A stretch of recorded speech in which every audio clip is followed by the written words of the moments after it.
सुप्रभात सभी को। आज अध्यापक शिक्षा में हम एनसीईआरटी की बात करेंगे। एनसीईआरटी का गठन कब हुआ, एनसीईआरटी किस लिए बनाई गई है और इसके क्या कार्य हैं और इसका कहाँ कहाँ पे इसके जो मेन इसकी शाखाएं हैं, कौन कौन से राज्यों में इसकी कार्यशाला स्थापित किए गए हैं, इस पे बात करेंगे। तो एनसीईआरटी का जो फुल फॉर्म है वो ये है कि राष्ट्रीय शैक्षिक अनुसंधान एवं प्रशिक्षण परिषद। राष्ट्रीय शैक्षिक अनुसंधान एवं प्रशिक्षण परिषद विश्वविद्यालय शिक्षा के क्षेत्र में शोध एवं उच्च स्तरीय प्रशिक्षण उपलब्ध कराने के लिए भारत सरकार के शिक्षा मंत्रालय द्वारा 1 सितंबर सन 1961 को एक स्वायत्त शासी संस्था के रूप में राष्ट्रीय शैक्षिक अनुसंधान एवं प्रशिक्षण परिषद की स्थापना नई दिल्ली में की गई थी। यह परिषद मानव संसाधन विकास मंत्रालय भारत सरकार के अकादमिक सलाहकार के रूप में कार्य करती है। परिषद का वित्त पोषण पूर्णतः भारत सरकार करती है। राष्ट्रीय शैक्षिक अनुसंधान एवं प्रशिक्षण परिषद ने अहमदाबाद, बेंगलोर, भुवनेश्वर, चंडीगढ़, हैदराबाद, चेन्नई, पुणे, शिमला, तिरुवनंतपुरम, इलाहाबाद, भोपाल, कोलकाता, गुवाहाटी, जयपुर, पटना, शिलोंग और श्रीनगर, जम्मू में 17 क्षेत्रीय कार्यालय भी स्थापित किए। क्षेत्रीय कार्यालय परिषद के राज्यों में क्रियान्वित किए जाने वाले कार्यक्रमों के बारे में जानकारी देते हुए राज्य को परिषद द्वारा किए गए कार्य का उपयोग करने में सहायता देता है। तो यहाँ पे हम उसके संगठन की बात करते हैं। उसकी बॉडी क्या थी, ऑर्गेनाइजेशन बॉडी जो है, सामान्य निकाय इसको बांट रखा है जनरल बॉडी में, सामान्य निकाय में। तो पहला इसमें अध्यक्ष है केंद्रीय मानव संसाधन विकास मंत्री और जो सदस्य हैं वह हैं सभी राज्यों एवं केंद्र शासित क्षेत्रों के शिक्षा मंत्री, भारत सरकार मानव संसाधन विकास मंत्रालय के सचिव, विश्वविद्यालयों के 4 कुलपति, प्रत्येक क्षेत्र से एक हैं और केंद्रीय माध्यमिक शिक्षा बोर्ड के अध्यक्ष हैं, केंद्रीय स्वास्थ्य शिक्षा ब्यूरो के निदेशक हैं और प्रशिक्षण एवं रोजगार महानिदेशालय श्रम मंत्रालय के निदेशक हैं, शिक्षा विभाग और योजना आयोग के प्रतिनिधि हैं। परिषद की कार्यकारिणी समिति के सभी सदस्य जो उपयुक्त में सम्मिलित नहीं हैं। 6 अन्य व्यक्ति जिनमें कम से कम 4 सदस्य विद्यालय शिक्षक होते हैं और भारत सरकार द्वारा नामित किए जाते हैं। तो संयोजक जो हैं वो राष्ट्रीय शैक्षिक अनुसंधान एवं प्रशिक्षण परिषद के सचिव होते हैं। जो सेकंड इसकी बॉडी है वो है कार्यकारिणी समिति। इसमें अध्यक्ष जो पदेन हैं वो केंद्रीय मानव संसाधन विकास मंत्री होते हैं। उपाध्यक्ष हैं वो हैं केंद्रीय मानव संसाधन विकास के राज्य मंत्री और जो सदस्य हैं वह ये हैं मानव संसाधन विकास मंत्रालय के सचिव, परिषद के निदेशक, विश्वविद्यालय अनुदान आयोग के अध्यक्ष, विश्वविद्यालयी शिक्षा में रुचि रखने वाले 2 शिक्षाविद और 2 विद्यालय शिक्षक और परिषद के संयुक्त निदेशक, परिषद के 3 संकाय सदस्य, मानव संसाधन विकास मंत्रालय का एक प्रतिनिधि और वित्त मंत्रालय का एक प्रतिनिधि जो वित्त सलाहकार होता है और संयोजक होता है परिषद का सचिव।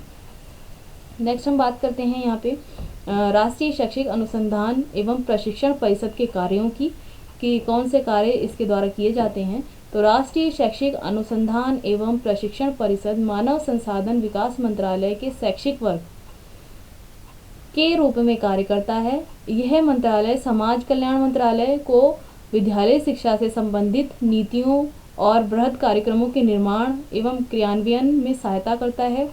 साथ ही विद्यालय शिक्षा के क्षेत्र में उसकी उन्नति निर्धारण एवं प्रमुख कार्यक्रमों के संचालन में उसको सहायता प्रदान करता है। विद्यालय शिक्षा में सुधार लाने के लिए यह परिषद देश में फैले अपने संगठनों के माध्यम से निम्नलिखित कार्य करता है। जिसमें पहला कार्य है विद्यालय शिक्षा और शिक्षक शिक्षा की सभी शाखाओं में अनुसंधान संबंधी कार्य करना और उसमें सहायता पहुंचाना और उससे संबंधित और उनको समन्वित करना। यहाँ पे विद्यालय शिक्षा और शिक्षक अध्यापक शिक्षा की बात की गई है कि यहाँ पे इन सभी शाखाओं में जो अनुसंधान संबंधी कार्य हो रहे हैं और जो नवीनीकरण हो रहा है उसको सहायता पहुंचाना और समन्वय करना। और सेकंड है इसका शिक्षकों के लिए सेवा पूर्व एवं सेवाकालीन प्रशिक्षण कार्यक्रम उच्च स्तर पर आयोजित करना। सेवा पूर्व एवं सेवाकालीन प्रशिक्षण कार्यक्रमों की व्यवस्था भी NCERT में ही की जाती है। और परिष्कृत शैक्षिक तकनीकी पद्धतियाँ, नूतन प्रक्रियाओं का विकास एवं प्रयोग संबंधी कार्य करना भी NCERT का कार्य है। और फोर्थ है हमारा विद्यालय शिक्षा में गुणात्मक सुधार हेतु राज्य केंद्र शासित क्षेत्र की सरकार को और राज्य केंद्र शासित क्षेत्र स्तर की संस्थाओं, संगठनों एवं अभिकरणों के कार्यक्रम तैयार करना और उनको क्रियान्वयन में सहायता देना। नेक्स्ट हमारा है यूनेस्को, यूनिसेफ, UNDP एवं UNFPA जैसे अंतर्राष्ट्रीय संगठनों एवं अन्य देशों की राष्ट्रीय स्तर की शैक्षिक संस्थाओं के साथ सहयोग करना। लास्ट है हमारा अन्य देशों के शैक्षिक कार्यक्रमिकों को प्रशिक्षण एवं अध्ययन की सुविधा प्रदान करना। और सातवां हमारा है राष्ट्रीय अध्यापक शिक्षा परिषद तथा एशिया एवं प्रांत के शैक्षिक नवाचारों के विकास कार्यक्रम के राष्ट्रीय विकास समूह के अकादमिक सचिवालय के रूप में कार्य करना। यहाँ पे इन कार्यों से यह स्पष्ट होता है कि NCERT के द्वारा विद्यालय शिक्षा, अध्यापक शिक्षा पर तो जोर दिया ही जाता है, साथ साथ उसकी पद्धतियाँ, शैक्षिक तकनीकियाँ और नवीनीकरण पर के विकास पे और उसके साथ किस तरह से विद्यालय शिक्षा और शिक्षक को समायोजन करने की पद्धति के बारे में बात की है। दूसरा, अंतर्राष्ट्रीय स्तर पर जो शैक्षिक हमारे संस्थान हैं उनके साथ किस तरह से सहयोग करके, उनके साथ किस तरह से समन्वय स्थापित करके अपने राष्ट्र को और अन्य राष्ट्रों को भी शैक्षिक स्तर में ऊंचा उठाने की बात की है यहाँ पे। अगर हम बात करें नेक्स्ट उसकी इकाइयों की, राष्ट्रीय शैक्षिक अनुसंधान के प्रशिक्षण परिषद की संलग्न इकाइयाँ जो हैं इसमें प्रथम है राष्ट्रीय शिक्षण संस्थान नई दिल्ली। इसके निम्नलिखित विभाग हैं जो पूर्व विद्यालय और प्रारंभिक शिक्षा विभाग है।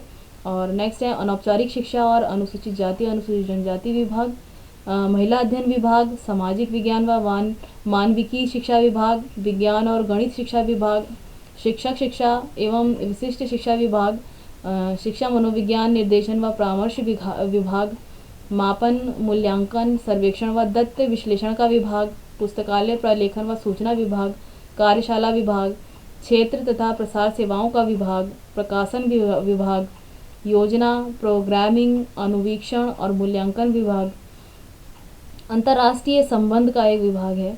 और जो सेकंड है इसका सेकंड है सेंटर जो है वो केंद्रीय शैक्षिक प्रौद्योगिकी संस्थान नई दिल्ली में है। इसमें जो इसके और भी जो अन्य संस्थान हैं वो हैं पंडित सुंदरलाल शर्मा केंद्रीय व्यावसायिक शिक्षा संस्थान जो भोपाल में है। और नेक्स्ट है हमारा शैक्षिक अनुसंधान एवं नवाचार समिति, ये नई दिल्ली में है। और क्षेत्रीय शिक्षा संस्थान के बारे में यहाँ पे दिया गया है। जो क्षेत्रीय शिक्षा संस्थान की स्थापना है वो जुलाई 1963 में मुदालियर आयोग की अनुशंसा पर भारत सरकार ने शिक्षा मंत्रालय द्वारा बहुउद्देशीय विद्यालयों के शिक्षकों को व्यवहारिक और वैज्ञानिक विषयों के प्रशिक्षण देने के लिए स्थापित किया था। तो बहुउद्देशीय विद्यालय कृषि, वाणिज्य, गृह विज्ञान, ललित कला इत्यादि विषयों की शिक्षा के लिए स्थापित किए गए थे। और क्षेत्रीय शिक्षा संस्थान को प्रारंभ में क्षेत्रीय शिक्षा महाविद्यालय के नाम से जाना जाता था। प्रारंभ में क्षेत्रीय शिक्षा महाविद्यालयों की संख्या 4 थी, जो अजमेर में, भोपाल में, मैसूर में और भुवनेश्वर में स्थित थी। और 5वें क्षेत्रीय शिक्षा संस्थान की स्थापना शिलांग में की गई थी, जो प्रारंभ होने पर पूर्वोत्तर राज्यों की शैक्षिक आवश्यकताओं की पूर्ति करेगा। वो इन संस्थानों के प्रादेशिक सीमाएं इस प्रकार थी। तो जो इसकी सीमाएं थी वो क्षेत्रीय शिक्षा महाविद्यालय भोपाल, इसमें गुजरात, महाराष्ट्र, मध्य प्रदेश और छत्तीसगढ़ राज्य जुड़े हुए थे। और नेक्स्ट था हमारा क्षेत्रीय शिक्षा महाविद्यालय, जिसमें अजमेर, नई दिल्ली, राजस्थान, उत्तर प्रदेश, हरियाणा, उत्तराखंड, पंजाब, हिमाचल प्रदेश, जम्मू कश्मीर जैसे राज्य जुड़े थे।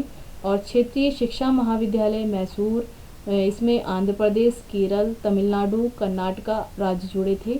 और क्षेत्रीय शिक्षा महाविद्यालय भुवनेश्वर में बिहार, झारखंड, पश्चिम बंगाल, उड़ीसा, असम, त्रिपुरा, मणिपुर, नागालैंड, अरुणाचल प्रदेश, मेघालय आदि राज्य जुड़े थे। और जो लास्ट था इसका क्षेत्रीय कार्यालय, तो जो NCERT है वो NCERT केवल एक ही जगह स्थापित होकर के अपने कार्यों का क्रियान्वयन नहीं कर रही है, बल्कि भोपाल, अजमेर, मैसूर और भुवनेश्वर में भी इन्होंने अपने अपने जो क्षेत्रीय शिक्षा केंद्र हैं वो स्थापित किए हैं। और इसके अंतर्गत वह सभी राज्यों को कवर करते हुए, सभी राज्यों की शिक्षण व्यवस्थाओं को कवर करते हुए, अध्यापक शिक्षा को कवर करते हुए इनका निरीक्षण और निर्देशन और जो अनुसंधान में इनके लिए आवश्यकताएं हैं उनका कार्य कर रही है। क्योंकि राष्ट्रीय शैक्षिक अनुसंधान एवं प्रशिक्षण परिषद का कार्य केवल शैक्षिक या शैक्षिक अध्यापक शिक्षा को ही देखना नहीं है, बल्कि जो शिक्षा के क्षेत्र में अनुसंधान हो रहे हैं, प्रशिक्षण हो रहे हैं, जो प्रशिक्षण का आयोजन करवाना है हमारे शिक्षकों के लिए, उनके ज्ञानवर्धन के लिए, उनके कौशलों के विकास के लिए, जो भी नीतियों को स्थापित करना है वह कार्य NCERT का है। NCERT के द्वारा शिक्षा में हो रहे अनुसंधान और प्रशिक्षण परिषद में हो रहे कार्य आदि को ध्यान दिया जाता है और इन सब बातों पर ध्यान दिया जाता है। तो NCERT के बारे में हमने पढ़ा है और अन्य स्लाइड में हम अन्य टॉपिकों के बारे में अध्ययन करेंगे।